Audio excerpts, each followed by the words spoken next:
Good evening, everybody. Welcome to this evening's overview and scrutiny meeting.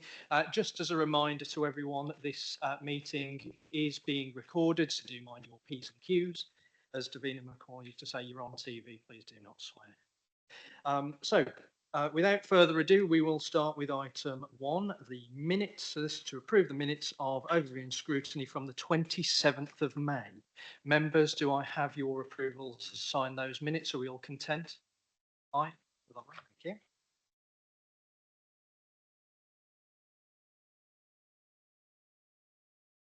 Thank you all. Item 2, apologies. Thank you, Chairman. We've got apologies from Councillor Harper Wallis, Sutton, Chapman, Bond, Merrick, Nelson and M. Perry. Thank you, Mrs. Fax.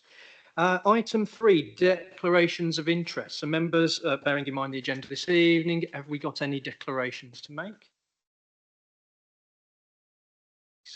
Lovely. So in that case, it's on to our substantive items this evening. Item 4, key decision, a recommendation to procure a new contract for the provision of print and post services. So could I hand over to the Cabinet member to introduce this, Councillor Meg Barrow. Meg, over to you. Thank you, Chair. Move it a bit closer for us small people again. Good evening, everyone. I'm bringing this evening the procurement of a new contract for the provision of print and postal services.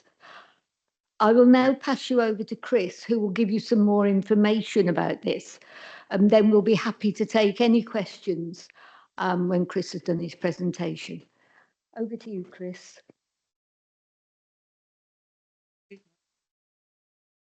Thank you, Councillor Barrow, and good evening, members. The proposed key decision is in relation to the procurement of a new contract for the provision of print and postal services across the council. It is a key decision as the overall cost of the contract over a 4-year period will exceed the £300,000 threshold. Just for confirmation, print and post services, which can also be known as hybrid mail, is a service that allows organisations such as ourselves to send physical mail directly from their computers. It involves uploading documents to a secure platform where they're printed, enveloped and posted out by a third-party provider, and then Royal Mail then delivers that post. So in terms of moving on to the key decision itself, I refer members to point 3 of the proposed key decision. So the council currently already has a contract in place for print and postal services, which following a waiver was extended till the 31st of March 2026 to allow sufficient time for procurement of a new contract to take place. The council has had print and post services in place now for nearly 10 years. And the service works very well and supports the council with its agile working programme. So whilst this service is available to all teams across the council, the vast majority of correspondence is produced by the Welfare Services team. This is understandable given the Welfare Services administers council tax and business rates as well as housing benefits. As highlighted at 3.3 of the report, almost half of all documents are delivered during the annual billing period in March when council tax bills are issued to all households in the district. A further 64,000 documents are produced during the course of the year. It is therefore vital we have a supplier in place who can deliver this volume of printing and postage. In terms of the current costs, and as mentioned at 3.7 of the report, the budget for print and post service for the whole council is currently £102,000. However, the spend for 2024-25 total 121,000, and the spend is expected to be higher in 25-26 if no steps are taken to reduce costs. The procurement will seek to identify savings from the new contract, but it should be noted that most of the costs incurred is from postage, which cannot be controlled by the supplier, whoever that may be. So as highlighted at 3.10, we cannot influence Royal Mail's pricing policy, but we can, however, strive to deliver communications via the most cost-effective and efficient channels, which does not simply mean securing the cheapest postal rates. The council has ambitions to embrace digital technology, and we will therefore seek to appoint a provider who can help deliver communications across multiple channels, including not only post, but mail and SMS or text messaging. This will likely reduce costs, remove customer journey friction points, and improve customer outcomes. The Welfare Services team currently has software which does allow the council to issue council tax bills and benefit letters via email. Currently, users can access correspondence through the council's My Login portal, as opposed to simply printing documents via post in the traditional way.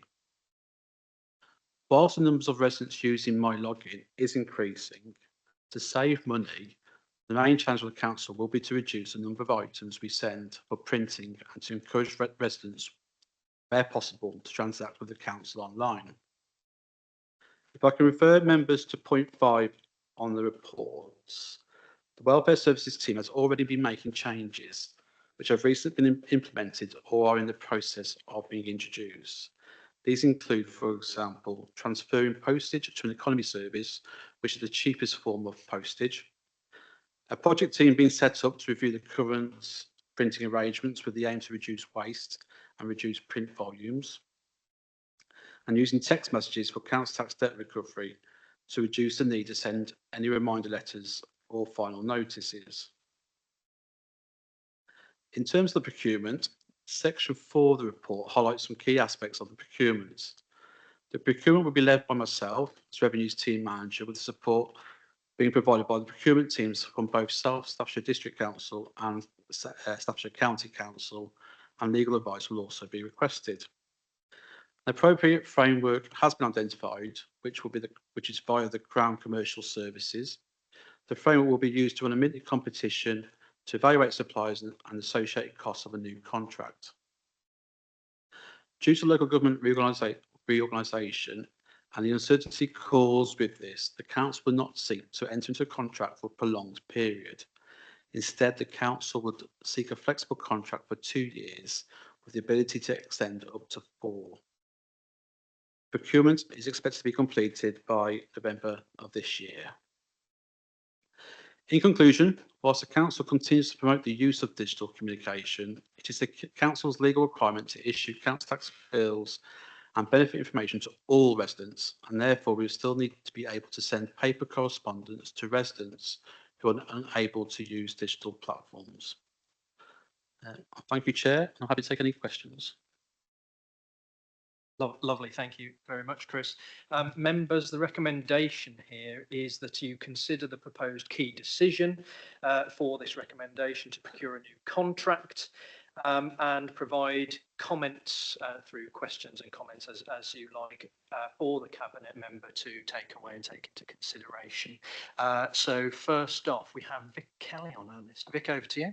Thank you, Chair. To the officer, as we're doing some of the work for the Police and Crime Commission and County Council, are we getting a sub-payment from them to cover some of the cost? In terms of like the inserts that go with the council tax bills, you mean? Yes, we do. We do recharge on both the police and the county council. Councillor Allen. Thank you. In terms of legality, if we're sending reminders about debt to people by text rather than by letter, and they say they have not received the text for some reason, what is the legal position about that? That's a very good question, to which I don't know the immediate answer, but I will find out and come back to you. I think that if someone has elected or has chosen to receive it, as we quite often in our personal life, don't we get, we get our EDF energy bills or something, and we get a reminder online to pay. I think as long as it's auditable, so we'll be able to show that it has gone out, and we can be able to prove that. Same as well, if you're sending a letter, you can't prove that they've received it. You can only prove that you've sent it out. So it's the same principle. But I will need to check if there's any nuances because in electronic communication as opposed to a letter. But I will confirm that to you after the meeting. The reason I'm asking this is people are frequently away from home, perhaps and not able necessarily if they're abroad, for instance, to receive a like final reminder or communications of that nature. And it occurs to me that with a lot of people working from home now and being blitzed by emails, it may be very easy to have things lost, unless it's possible to have some sort of receipt of the particular items. I am concerned about that. In terms of the procurement, thank you. I think it makes a lot of sense to move things. People are, in fact, I know very few people now have got a printer. Nearly everybody I know fills in forms online now, even on their phone. And certainly, as you know, when people are in debt, the first thing they are asked to do is to reduce their expenditure, which is often to go back to an ordinary phone, actually, as opposed to just do text, as opposed to a smartphone, to reduce their bills. I am a bit concerned about older people as well, with this kind of pressure on them to be digitally literative. I think that, from my point of view, there are still a large number of the people, particularly over 80s, who do not wish to be using this kind of communications and will require this. So in terms of keeping records about how residents receive, it's just been said to us that if they're using My Login, that they would automatically be assumed to be receiving. Are people able to nominate another person to receive on their behalf if they are not digitally literative? Are they able to communicate in other ways? In other words, can they, when they reply by letter, will they necessarily have this communications coming online? If they reply by letter, will they necessarily have the address to which a letter would need to be sent as well? Thank you. Thank you, Penny. Fair points. Chris, you want to come back?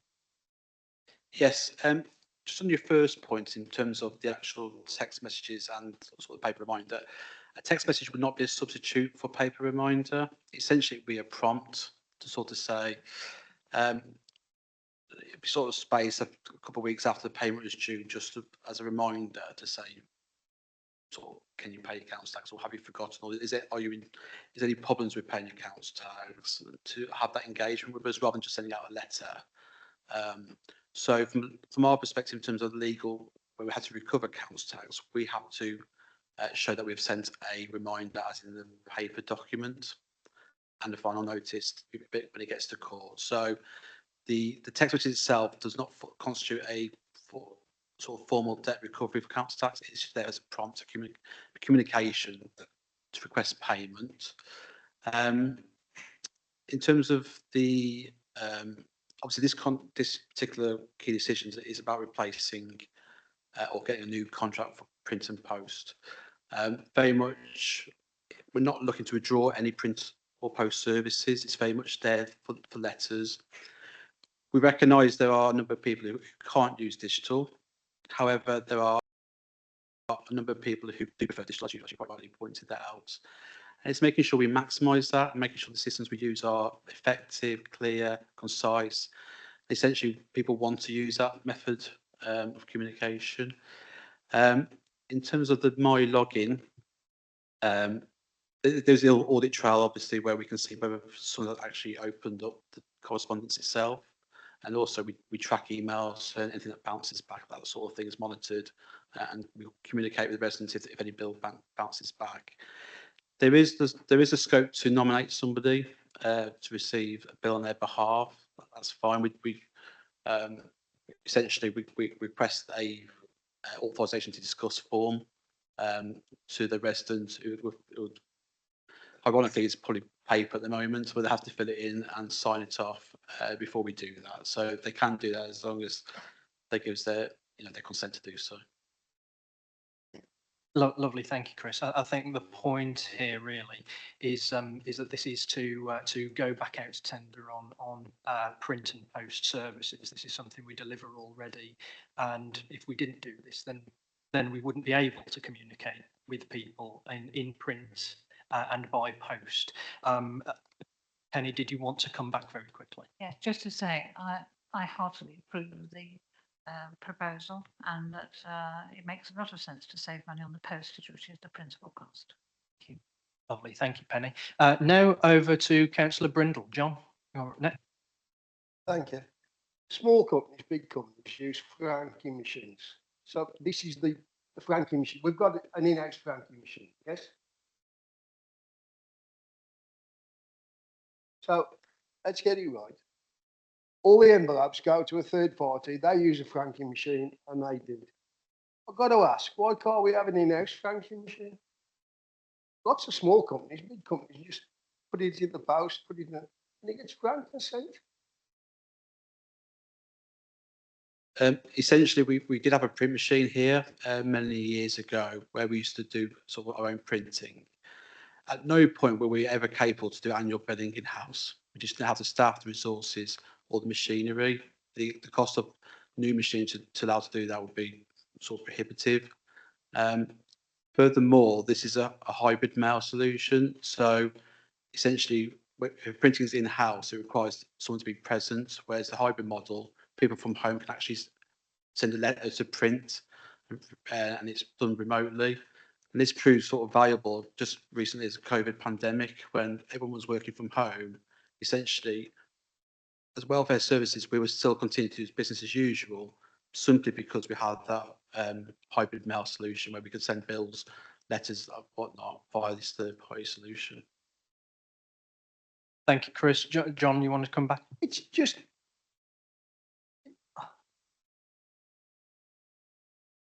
half a dozen computers can send to print a bill, then someone just folds it up, puts it in France. I just can't see why it's so hard to do that. Some people work at home, send it to the printer serves it. It's just there, and somebody's just got to fold it, put it in the envelope, put it in the franking machine. I just can't see why that is so hard. And the new franking machines, you can just stack them and rack them, and they just zip through. It's like a one-man band. Take the point, John. Thank you, Chris. Anything to add to that? No. Okay. Thank you. Thank you, John. Point taken. Next on my list is Councillor Cope. Thank you, Chairman. Just on a point that was raised, I'm chairman of the planning committee, but I still like an hard copy of the agenda, so I do use the post. Am I right in? Is this a service you share with Walsall? Do Walsall actually post this out? This isn't my main question. It's just because it's cropped up. No, this is entirely separate from that. It's purely just for sort of ad hoc mail letters and council tax bills and benefit letters. Thanks for that clarity. What I do want to explore, it depends who we're targeting to make the costs. Now, welfare is a big area. I get it to people who can grasp digital. These are the people that are quite savvy with new technology. But within the welfare services, there's many people on benefits. And also I know they overlap into some years back, we had a job club in South Staffs and many of the councillors were involved. Now that role is taken on by welfare services. I know the type of people they deal with in that respect, and also people on benefits. Now, some of them are really vulnerable people. You need to be selective where your target area is as an observation, because some of these vulnerable people, they're having difficulty, the fact they're on benefit and the fact they're searching for jobs. So you need to digest that element when you're looking to save this money. I'd still like to see protection for them because they're used to the standard method of a letter. And I'm sure you've seen that through, but just wanted to reiterate that. Thank you. Thank you, Bob. Any comments on that? Yeah, as I sort of highlighted in my presentation, there is a project team, and that project team is made up of benefit assessors and benefit staff. So they are best placed to review that. In terms of the contract, this is just about the provision of the service itself. I think our sort of the project team will look more specifically at how we communicate with residents and people, especially on benefit. What's the best way to communicate with them? Lovely, thank you, Chris, and thank you, Bob, for the question. Next, we have Warren Fisher and then Steph Dufty. Warren, over to you. Thanks, Chairman. My question really is in regards to the table at 3.8 in the report, where it's got the volume and cost. Without, obviously, not after anything detailed, but could you give some explanation to me, just observing those figures, why some departments seem to get a much better rate than other departments? For example, planning, if you just divide the cost by the volume, some departments seem to be much more efficient, almost 30 pence per thing, and others are twice that price. So what's the disparity between the volume and the cost? As well as looking at savings regarding what we have to send out, are we looking at savings regarding a standard approach between the departments? For example, I'm assuming planning is just a black and white letter. There are other departments, full page colour, higher paper specifications, or what? Is there any consideration around the specification of what we're actually printing or producing in line with cost saving of what we're actually printing? If that I don't know if I've explained that well, but when you just compare the cost of the volumes of the different departments, some just seem to be at a lower rate than others compared to the volume. I don't have that information to hand. I could certainly go away and try and retrieve that from our current print providers. It'll very much depend on what is within the letter packs themselves. So, for example, some benefit letters would, if their sort of benefit assessment goes back a number of years and there's a big financial breakdown, that'll be a number of pages potentially. So it's not a simple case that every unit of letter is a 2-page document. It will vary. So there will be discrepancies that way. But in terms of the actual breakdown of each service area, I'd have to go away and try and retrieve that information for you. Lovely, thank you for that, Chris. Warren. Could just come back to that. So just on that, so if something's 10 pages or 1 page, that counts as 1 volume. I'm just writing what you're saying there, on those volume figures that are in the table. The volume, yes, that's a unit, but within that, you have a cost per unit of a letter, but then there's additional costs for extra inserts above and beyond that 1 unit. So a unit will be 2 pages, for example, standard cost. That will have a set unit cost with that. Then we will pay above and beyond that, like for each extra letter that goes into that pack, up to 8 pages.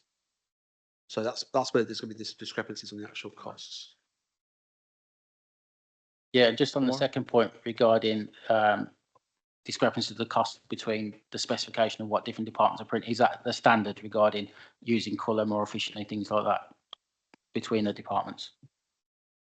Yeah, so standard, we default to black and white or mono. We don't encourage colour. There's a slight small premium for colour, so we don't encourage that. We can change that if needs be, but at the moment all letters that are produced by officers is in black and white.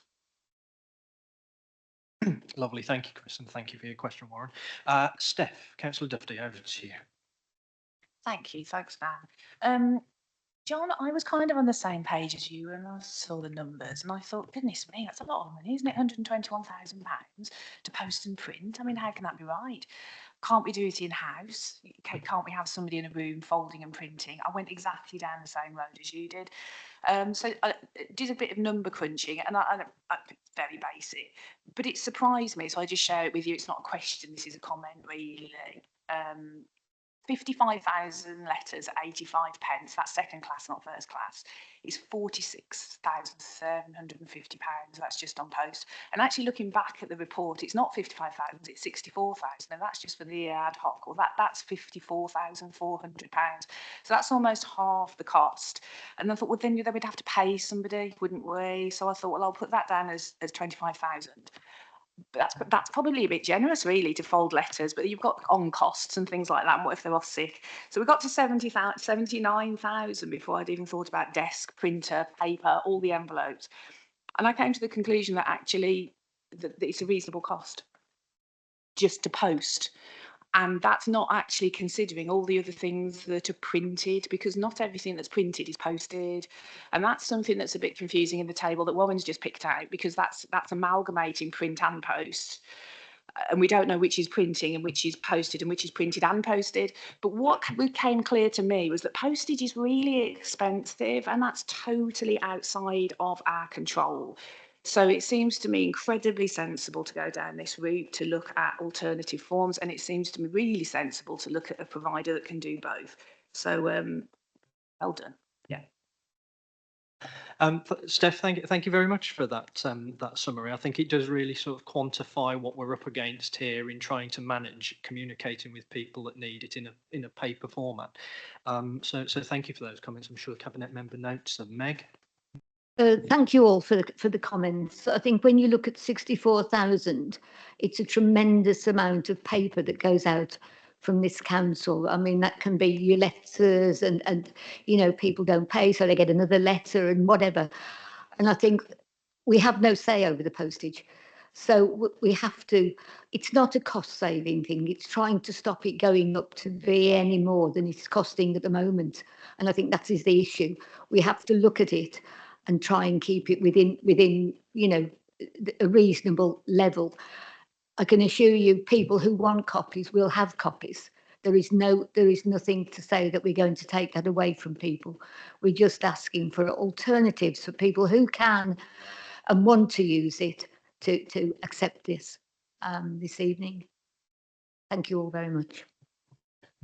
Lovely, thank you, Councillor Barrow. Next we have up Andy Adams. Councillor Adams. Thank you, Chair. It's a question for Chris. It's quite a simple one. I don't know. I'm sure you're on it anyway.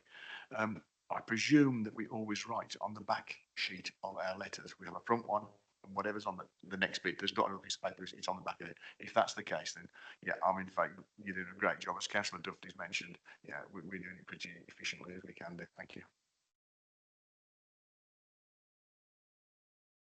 Lovely, thank you, everybody. Are there any more questions or comments on this item?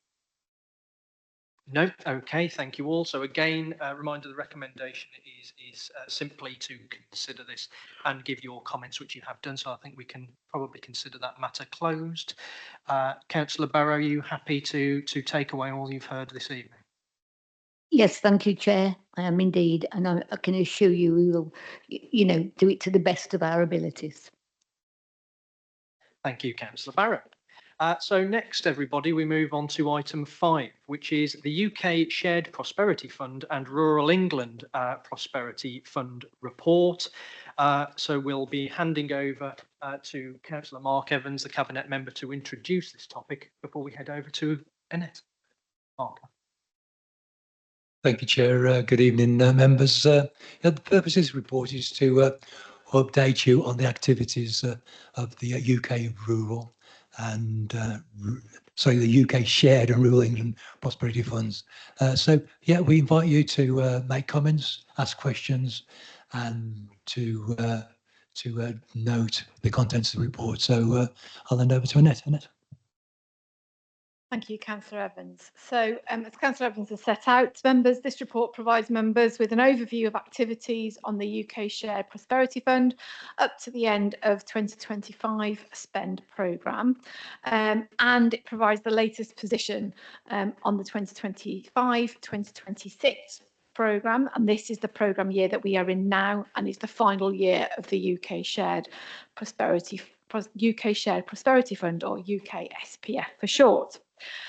So members, you will be aware that we've brought numerous reports before on this programme as part of the governance process, and you've seen some of these projects go through, and I'm sure you've seen in your locality some of these projects be awarded funding from the programme. So the report sets out the spend that has occurred against the 3.8 million allocated capital and revenue across those 3 years. When we set out our plan for the UK Shared Prosperity Fund, we recognised that we wanted to make sure that every corner of this district would benefit from the fund, should there obviously be eligible projects within the localities. So it wasn't that we had one fund in one particular part of the district or one project to fund. We wanted to make sure that that was spread across the district, across our 5 localities, and everybody had an opportunity. So members will also be aware that we've had a number of workshops held in this very chamber aimed at encouraging businesses and both community groups and parishes to come forward with projects that could be eligible for the fund, and we've done that a couple of times over the fund programme, and so they have come forward, and we'll be able to see some of those in a moment. So early on in the process, you'll recall that we set out a local context to the spend in consultation with members and with partners, but we did not specify projects. Our priorities were specific to us in South Staffordshire and included a strong business support package, skills support, a village centre enhancements, environmental improvements, active travel improvements, and these were just a few. I will at the end share some photos that will bring this to life. Members will recall that Creating Brighter Futures programme, which was designed out of the UK Shared Prosperity Fund, has been a real game changer for our long-term unemployed residents, along with helping the upskilling of some of our communities. We were particularly delighted when this was externally recognised and won an IEC award earlier this year. Members will also recall that we offered a comprehensive business support programme, including startup and innovation, catering for the needs of businesses. And again, we were very pleased to win an externally recognised national award, also by IEC. As part of our enterprise focus, the spend was also focused on Enjoy South staff's website, and we published a very popular food and drink guide, which I'm sure some members have seen. We also funded the Inspiring Tomorrow's Workforce project, supported by our very own business ambassadors, which is a groundbreaking project and which is a partnership between the education sector, businesses and ourselves, and we've never done that before. It's aimed at local schools, giving young people ideas of life inside the workforce. So not just in terms of what life is like working in South Staffordshire District Council, although we obviously do try to encourage that, but also within a number of businesses across the district, and there are a range of significantly sized businesses, but also some smaller ones. So we aim that at local schools, and we'll be launching that later on when the schools go back in September. We've also seen a great deal of activity and physical improvements in the communities, and I'm sure that some members have seen those across the district. And this includes enhancements of car parks, open spaces, including the very popular Worley Essington Canal and the Railway Walk in Wombourne, which is now accessible for all. So in detail, Para 3.7.6 shows the projects shows those projects, and they've been far and wide across the district. And again, as I said previously, we'll see some of those on the slides in a few moments. The team were particularly pleased to spend all of the UK Shared Prosperity Fund, particularly given the range of projects and complexity of multiple projects. And of the 3.8 million, only 9,000 wasn't spent, which, as one of our partners said, was like landing a jumbo jet on a postage stamp. It amounted to only 0.2% of the programme. Alongside this, the Rural England Prosperity Fund allocation helped to fund a number of projects, and despite there being a number of projects relying on different funding sources to leverage money, and it not being as fully spend committed as the UK Shared Prosperity Fund, due to that external groups not being able to spend in time, there remains a district-wide spread of projects boasting community and business support within our localities, and these are detailed in the report. So now, looking ahead to the 25-26 programme, the year we're in now, we've really wanted to build on previous years that we've committed to, and we have committed to deliver. So we've got the business support packages, and that's similar to last year's programme in terms of what we've delivered previously, so we know that works. We're looking at Creating Brighter Future programmes, and that is a continuation, a direct continuation of the support to our programme, to continue to support our residents and communities. Warmer Homes, that's again a continuation of the programme. The community grants, and again, that allows for an open bidding for community and parish councils up to 70% of their funds of those bids. So individual projects, similar to the previous round of projects, will be brought before Cabinet for approval through the agreed governance process. So I will run you through a few photos to bring some of this to life before we break for questions. This first slide that's up on the screens now just really firstly shows the split between community and place, local business support, and people and skills. And you can see that the top two roughly are approximately 1.5 million each, and people and skills largely being through the Creating Brighter Futures being the third. The third. So the 3 million, the lion's share is on there. The second slide first shows. The second slide was a game changer for so many of our residents, as I said previously, and I'll pick out a few stats on there. 488 South Staff's residents supported through the Creating Brighter Futures. 70 people found employment through that programme. And there's 236 people in education or training that wouldn't have been otherwise as a direct result of Creating Brighter Futures. And on this slide, you can also see some photos of where that grant has gone. So you can see the Strive for Success project, the cohort there. 15 sessions were then delivered to 95 businesses. On the right-hand side there, you can see a shopfront improvement grant. And that also shows, and just one of a number of shopfronts that have been improved across the district. The bottom photos there show various different initiatives that have been supported. The growth grant was towards an additional van for a company, towards a treatment bed for a beauty technology, and good food guide as well. This slide is a mix of capital and revenue grants, and here we can see. This slide is a mix of capital and revenue grants, and here we can see machinery that has increased capacity and capability for orders, and that's Energy Bolting, also one of our tenants. This is a thread bolting machine. Also community allotments before and after, that middle photo there, I think that's Billbrook. And also on the right-hand side of the screen, it shows the state-of-the-art hydrogen rig, which is one of only a few in the country, which really puts South Staff students at an advantage to being able to say that they have learnt on a rig of that type. This slide shows, and again, a number of projects under the Rural England Prosperity Fund. So remembering that not all of the district covered the Rural England Prosperity Fund. But on here, you can see there's the pond dipping platform at Essington Pools, and a grant for a new showroom as well within the district. This final slide shows the number of projects that have come through from the community services project delivery. So you can here see the Railway Walk and Worley Essington Canal with accessibility improvements, and we have regular positive comments from users of that space to show that they could never have accessed that before. So it's broadened it up to a much greater cohort. There's also accessibility improvements, and there's gentle exercise sessions that have also been funded through the UK Shared Prosperity Fund. And we also here have accessibility improvements and green spaces in and around the district. And this one here is one in Purton.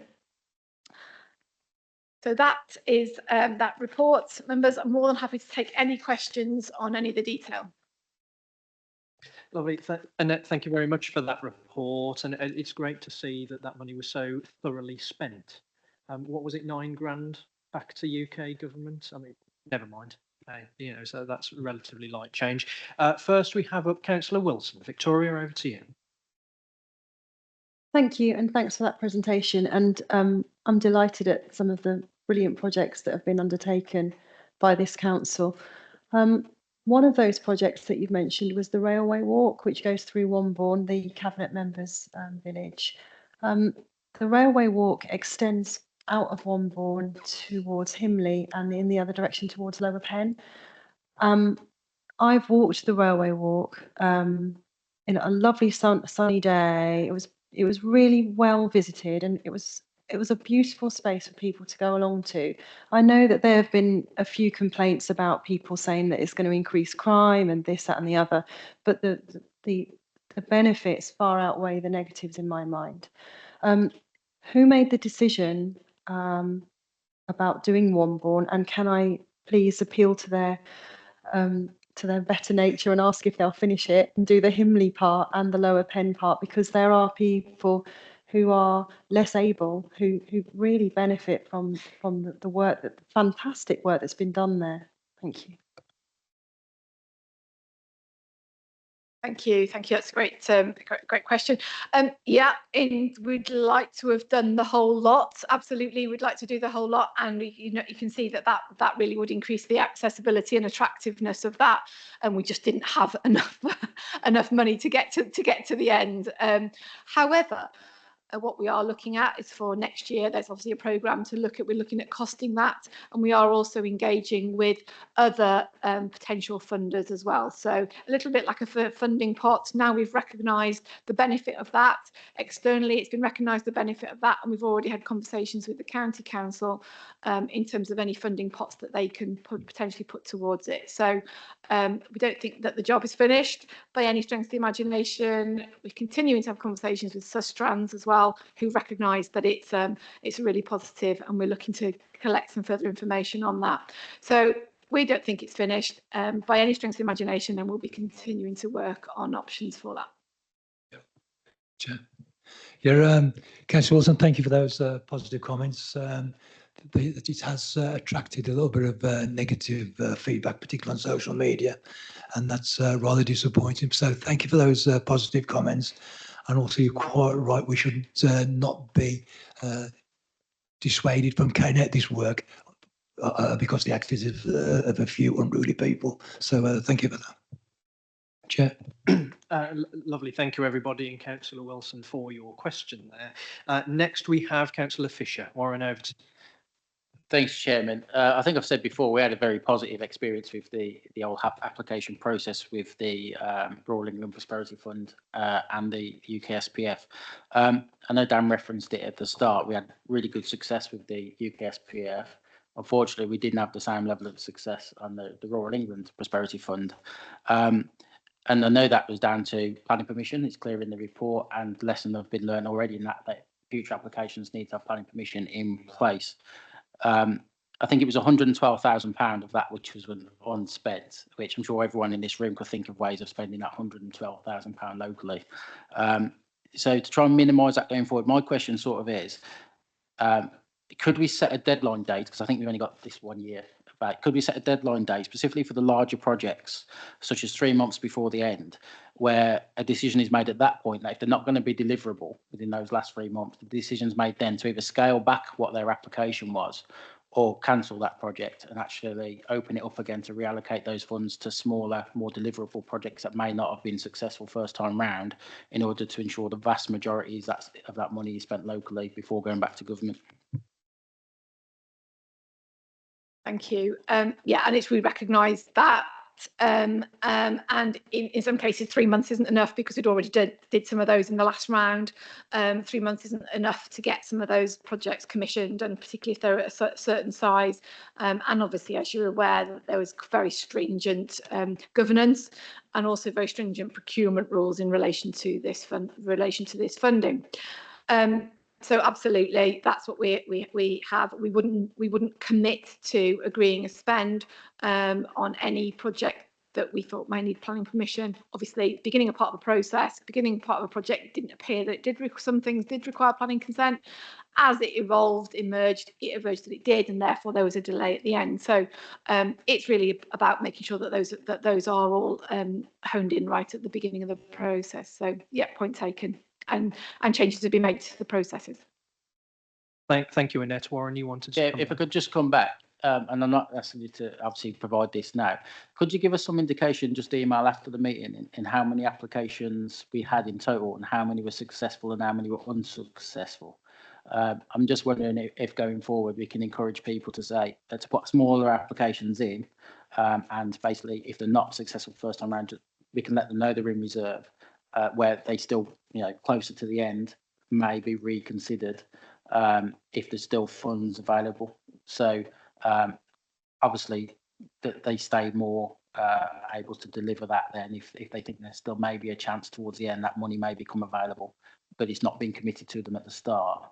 But I'm just interested in how many applications you received and how many were rejected. Was it a large proportion, or did we manage to fund most of the applications that were put forward? Obviously, I'd expect you to know that off your head, but if you could email afterwards. Thank you. Yeah, you're absolutely correct. I don't know it off the top of my head, but I know there was a high proportion of them that were successful because officers worked with the applicants to try to make them successful, because we recognised that a lot of them were community groups and they weren't, for want of a better word, it's professionals doing this, and they were community groups. So we worked hard to get them to a place where they would be successful. So a high proportion. I wouldn't like to hazard the percentage though, but I can get that information for you. But I think we already did, when we did do that, some of those projects that we knew that were almost reserved projects, we did bring those back into the conversations when we knew that there was some spend available, but just some of them, just because of what they were, they couldn't procure in time through their own governance procedures. But yeah, I recognise absolutely. Lovely, thank you, Annette. Next we have Councillor Reid. Robert, over to you. Thank you, Mr. Chairman. Just want to refer back to the railway walk, if I may. One of the issues I think that need to be looked at are the access points from the embankments down onto the lower ground. That restricts quite a few people from actually accessing. They have to go to either Wimborne station or Moss station or Clapham virtually. So perhaps you could look at improving accesses en route. Thank you. Yeah, absolutely, and that's all part of that's the meeting we had yesterday with Sustrans and the County Council in relation to that, about making sure that we could increase the patronage of that of the wider area and the wider site across that the full length. There are a number of improvements that have been made along the route to access on it, because we recognise that that you need to be able to get, if you need to have wheelchair access, you need to be able to get a wheelchair onto the route once you're on it, but not all of them. So yeah, absolutely, that's something that we'll be looking at. Lovely, thank you, Annette, and thank you, Councillor Reid, for the question. I know that access points on what has been put down is also a little bit of an issue being worked out as well. From one far corner of the council chamber to the other, it's now over to Rob Duncan. Councillor Duncan. Thank you, Chairman. I just wanted to mention that on my social media account, about in excess of 2,000 of my constituents responded with regards to a post I put on there about the Essington Great Worley Shoes Canal Walk. And overall, it was very, very positive, extremely positive, and a lot of thanks coming with regards to the work there. The only very disappointing part of it was a small section, probably less than 100 yards, was not completed. And that was where a lot of dissatisfaction came, saying, you've done the vast majority from Dundalk Lane to Strawberry Lane, you've done that, and you've left this tiny little bit in the middle. And even though we run out of money, it didn't go down well. So as long as that section, which I promised them will be completed sometime this year, then I think all is well. But overall, it was absolutely thumbs up and a great accolade for the district. Thank you, Councillor Duncan, for that. Do you want to comment on that, Mark? Yeah, I'll take that away and update you on that. Thanks for that, Rob. Next up, we have Councillor Allen. Penny.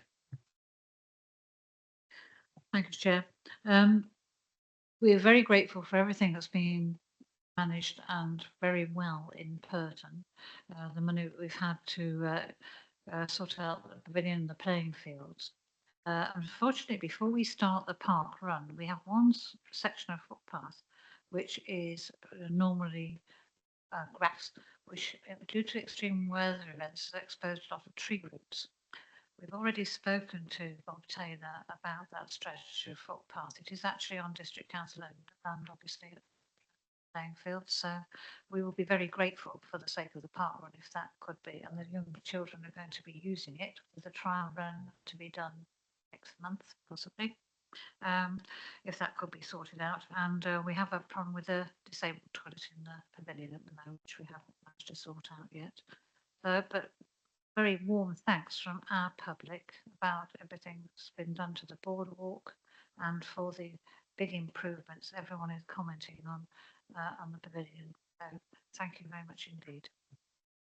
Lovely, thank you, Penny. And again, very positive comments and feedback on what has been delivered. And nothing wrong, guys, with a little bit of shameless plugging for your next projects and so on either. So thank you, Penny, for that. Next, we have Andy Adams, Councillor Adams. Thank you, Chairman. Mine's a thank you from Penkridge. It's down the 449 for Scotland, that's happened. However, the blinds and shutter company, they were helped significantly in putting together a showroom. And this is a very well-run company. They market well, and I know because we've actually used them. So from the blinds and shutter company, thank you very much for your efforts on their part. Well, I'll take the questions with it involved, saying thank you. Yeah, got that, Andy, thank you. Lovely, thank you, Councillor Adams. Members, are there any more questions or comments on this item? Councillor Burnett.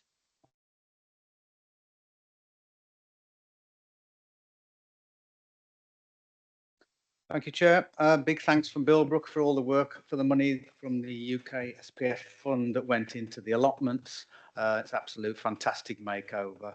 And also to the chiropractors that you yourself opened. And they've managed to do the work at the side of the building for a new car park all around it to take off the car parking off the front. And it looks absolutely fantastic. So thank you very much for that. Thank you. Lovely, thank you, Councillor Burnett. And yes, I have very good friends at that chiropractors. When I opened it as chair of council, I had a very nice photo taken with their skeleton, which will I think stand the test of time. That might keep getting brought back out for various reasons. Thank you, Gary. Next, we have Vic Kelly. Vic, over to you. All I'd like to say, Chair, is can we congratulate the whole team for all their work of doing the grants and all the input that they help with all the applicants. Thank you, Vic. I absolutely think everybody takes that point on board and would agree with you. Annette, Mark, pass that on to the team, please. Lovely, thank you. Anybody else? No? Okay, lovely. In that case, just a reminder, the recommendation here is simply to note. So I'll hand over to Councillor Evans to wind up. Councillor Evans? Yes, members, in a portfolio that includes planning, it's quite nice to come to a meeting whether your feedback has been so positive, and I shall be leaving with my sanity relatively intact.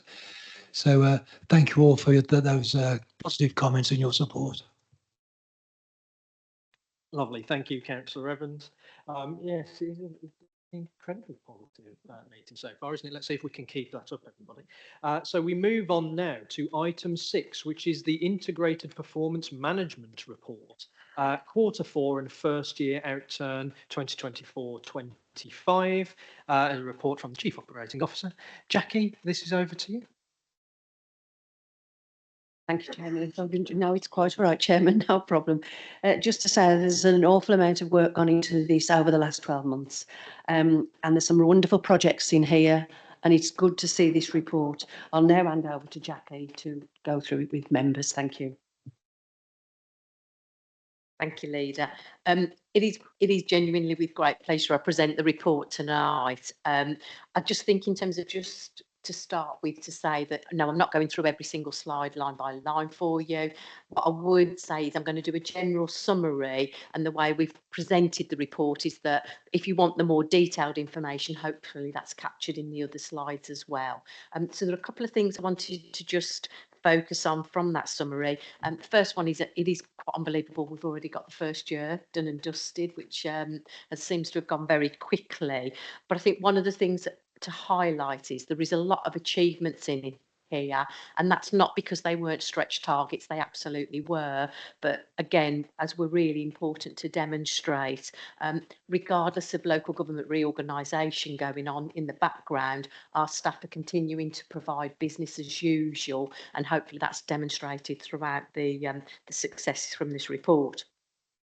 As members will be aware, the outturn on the financial position remains again a very strong position, and Beck's already talked to you about that at previous meetings, so I won't particularly pick up on that. In terms of our commercial estate, again, really strong performance in terms of our occupancy rates are standing at 99%. I'm sure you'll ask him where that 1% is, but as the general turnover is, it's quite inevitable. It's still a very, very high performance in terms of that. And as members know, there was the Lidl store opened earlier in the year, as sort of Annette has covered on the UK Shared Prosperity. Again, a lot of the work that we do with our businesses is proving very fruitful, and that business engagement again is leading to obviously supporting the local economy and within the district. So again, I won't particularly pick up on the UK Shared Prosperity, but you'll have a few more details within here, again, particularly around the Creating Brighter Futures and some of the fantastic work they do to help those back into the employment market. The open space project, something I know members are very passionate about. Again, over the course of the year, there have been a number of schemes that have been supported. And in the last quarter, there was again a further 10 that actually were completed. I'm very pleased to say that obviously that continues into this year. There's been the crime levels remain low crime area, but again, the police are pressing and ensuring that that is seeing still a reduction, which again, for us is quite a challenge in terms of percentages can be quite deceiving. The overall numbers are low, so the percentage shift to any percentage change is still a real positive in that downward trajectory. Again, in terms of supporting members through the disabled facilities grants, very pleasing to report that that is very much now that shared service is proving dividends in that we are seeing more adaptations being completed in a timely manner. Continue in terms of the number of applications for the register, housing register. As members know, that is a pressure point for us. But again, we do look at that, and the staff are working very hard on that. And 1st of July, we saw the introduction of the new allocation policy to help deal with some of those issues. Probably a big one for me is around our customer promise in terms of the call wait times, where we're seeing those average wait times continuing to reduce. We always will have pinch points. So for instance, with annual billing and things such as the chargeable garden waste, where the permits are due for renewal, but the averages are substantially reduced from what we saw back in 2023. At the end of the year, one of the things we did say we would do is, rather than continuing over the 4 years with the same indicators, we've proposed a new suite of indicators. Not all of them are new by any stretch of the imagination, but some of them are reflective of how things do evolve and move on. So just to give you one of the things that we said we would look at is leisure is performing exceptionally strongly, but one of the things we've set for this year is more of a measure around actually the user satisfaction. We didn't have that last year, but we want to see actually, does that work for our users of the centre, and are they satisfied with that? So there are some changes, but they're minor. But again, hopefully members will see that the suite of indicators are substantially the same, but just with some tweaks. And what I would anticipate over the life of the council plan, every year we'll bring forward potentially just a few new indicators. So really, really pleased to present this. I know there's a lot of detail, but I think it's important for members to see that and explore that in your own time, in terms of if there's anything specific that you'd like to ask any questions on. If I can't answer it tonight because I can't know everything, what I will absolutely promise to do is come back to you if I can't answer it on this evening. Happy to take any questions. Lovely, thank you, Jackie. Are you sure you can't know everything? Our officers do try their best on that. They're very, very knowledgeable. Members, any questions for Jackie and her report there? Councillor Steele, over to you. Thank you, Mr. Chairman. In the Q4 summary, it says that 51 properties received retrofit grant funding this financial year. And it goes on to say that 15 affordable homes were completed in this quarter, bringing the total for 24-25 to 66 affordable homes. Well, we haven't built them, so how are we claiming that they were completed? Do you mean in the district? Could you just explain a bit more, please? My learned colleague Annette will be answering that question. Sorry. So I think what we mean by that, Councillor Steele, is that we've insisted on those through the Section 106 process, through the determination of the planning application. So by insisting that those have been conditioned as part of the planning application, a planning approval, that's been required to be built out as part of that. So whilst we haven't physically built them and built them ourselves as local authority stock, we have ensured through our determination and through our processes that there has been 15 units put into the stock. Yes, thank you, Chris. You want to come back? I just thought, well, in 12 months, 66 for a district of our size, there's not many affordable homes when there's a massive need for them. Thank you, Chris. Fair point. Annette, Jackie, you want to come back on that?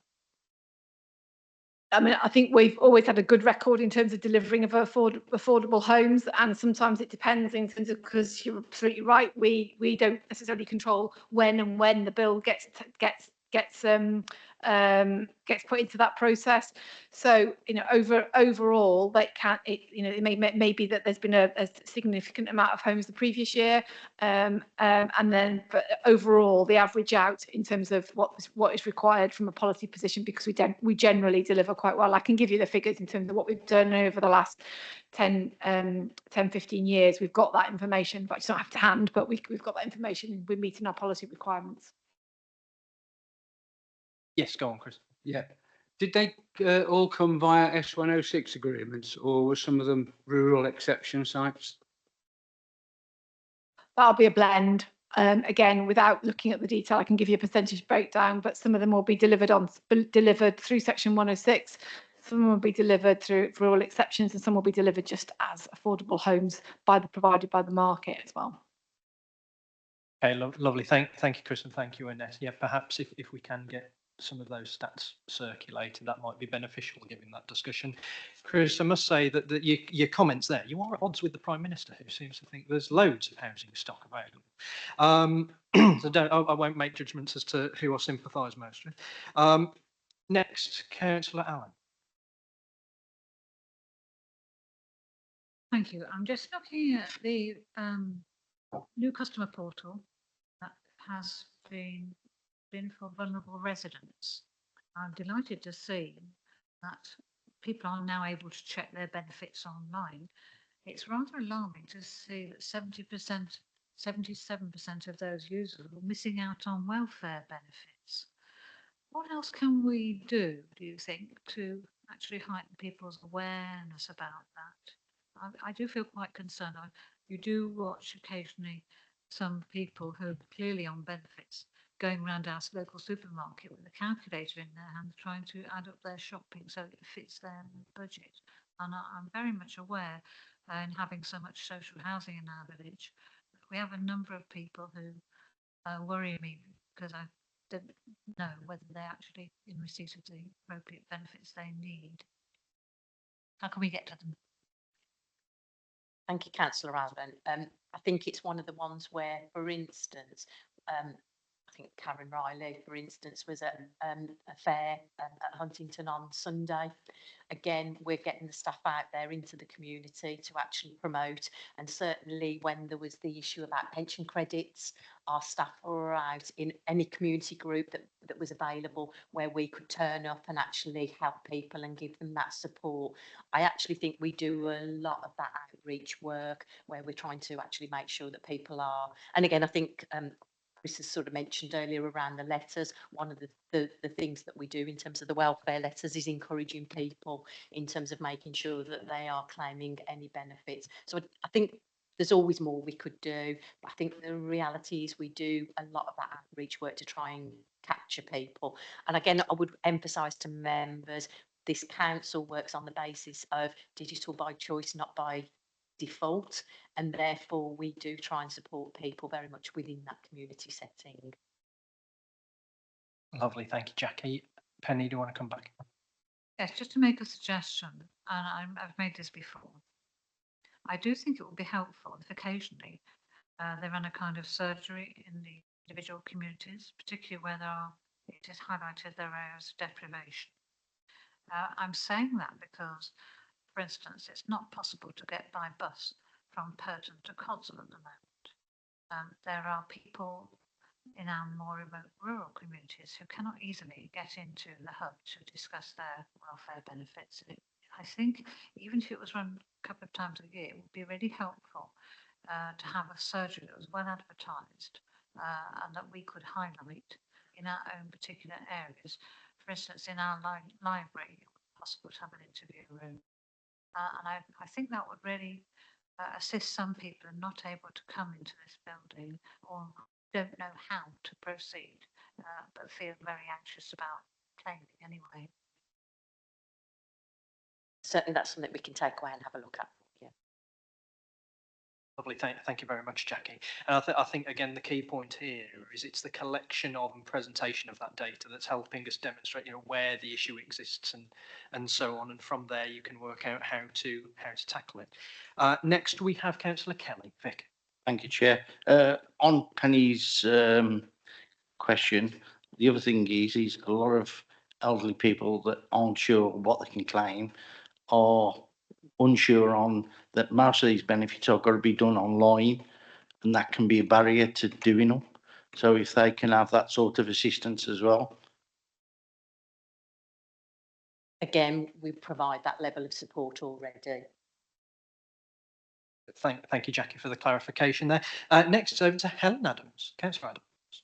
Thank you. Jackie, I'd just like to say thank you for your team, particularly members of Karen's team and Debbie. Debbie's into Brighter Futures. Now, I often get a phone call from Karen or an email to say, Helen, can one of our team or our team members come up to the cafe or to the Hailing Dean? We've got this is new, this is new, this is new. This is what we want to discuss with your residents. They do that a lot. We get them quite a few times. I mean, sometimes she's like a regular visitor, isn't she? And last week she came up specially to see 2 of our residents. So I just want to say thank you very much. And in fact, Lorraine saw this last week, I think. Somebody came who Karen has helped a lot, and she came, Karen, let me give you a hug. You're wonderful. I think you're wonderful. So thank you. Thanks. Thank you for that, Helen. And I think, yeah, we'll absolutely pass that on to the staff. It's always lovely to hear when they've gone that extra mile. Yeah, lovely. Thank you, Jackie, and Helen. Thank you for your question. It is. We've had a lot of it this evening, which is really good to see, but it is important that we get that positive feedback when things are going well, as much as critiquing and pointing out where we can improve, where things aren't going quite so well. This is really important. It's an ecosystem. So that's the end of all of my questions. Councillor Fisher. Thanks, Chairman. My question is probably a bit more long term and sort of uniting all the discussions that's been going on tonight throughout the evening. Obviously, it's a very good report, but featured a lot in the report. I think on most slides, it'll have the acronym UK SPF. A lot of that success is down to that extra pot of money that we've had. So my concern is obviously that's not an ongoing supply. We know that's a fixed pot of money that's coming to an end, and it's what the council's position is when we haven't got that. It's going to look like possibly quite a bit of a negative turn due to just the success that we've had now, sort of becoming victims of our success. So my question is really regarding thoughts long term when we haven't got that supply of funds. Obviously, we all know that we got local government reorganisation, and obviously, I've mentioned it numerous times that I think we should be spending our reserves before that comes into place. So I'm just thinking, considerations not after for an answer now is where we look to maintain the UK SPF improvements more longer term, utilising more of our reserves before that money swallowed up in a monster organisation. Certainly, as members will be aware, one of the things Beck will bring forward is clearly a budget for every year, and that will cover the reserves, the capital, and all of it. Now, obviously, there is this extra in terms of the spending review and the implications of that, but that will be something that will be presented to members about potentially making some choices about where money is spent. I think the reality is in terms of that needs a much more of a discussion, but that certainly will come forward as part of the normal budget process. Lovely. Thank you, Jackie. Councillor Harrison, Paul, over to you. Thanks so much, Chair. Great report. Thank you very much. I've asked you before because I'm quite obsessed with comparative data. So just for my benefit personally, so please, I'm not expecting an answer now, but if you could send me or point me in the right direction where I could get a better feel for how CIPFA comes up with the near neighbours group, because when I just look at the names of those other authorities, it's hard for me to get my head around how similar they are to us. The comparative data all looks great, obviously, but I just need to try and understand that a bit more if possible. Thank you. Lovely. Thank you, Paul. Absolutely fair point as someone who likes comparative data myself. I have a dreadful apology to make to members. I failed to mention to you that last week the government announced there is a new framework of performance indicators that the government will be, in fact, asking us to respond to.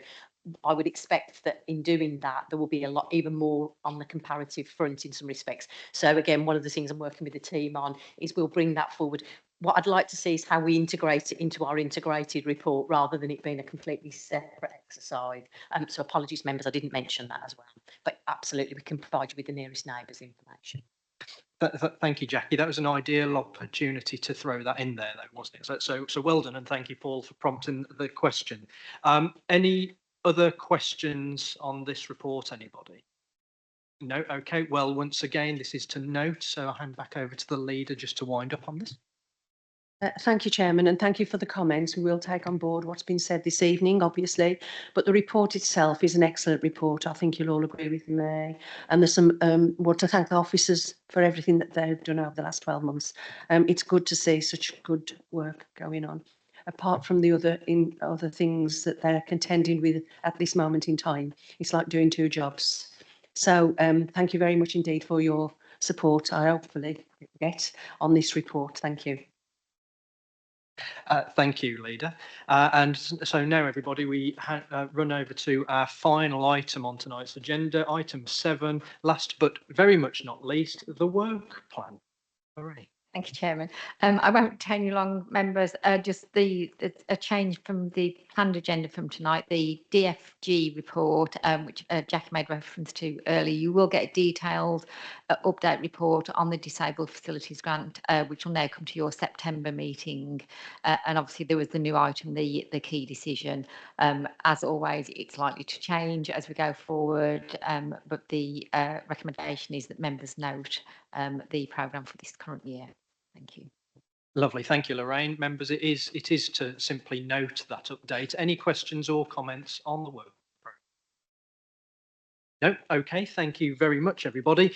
Well scrutinised tonight. Some meaty topics on there and lots of questions, lots of comments. So thank you so much for your time and your consideration this evening. Have a good evening with what remains of it. Thank you, everybody.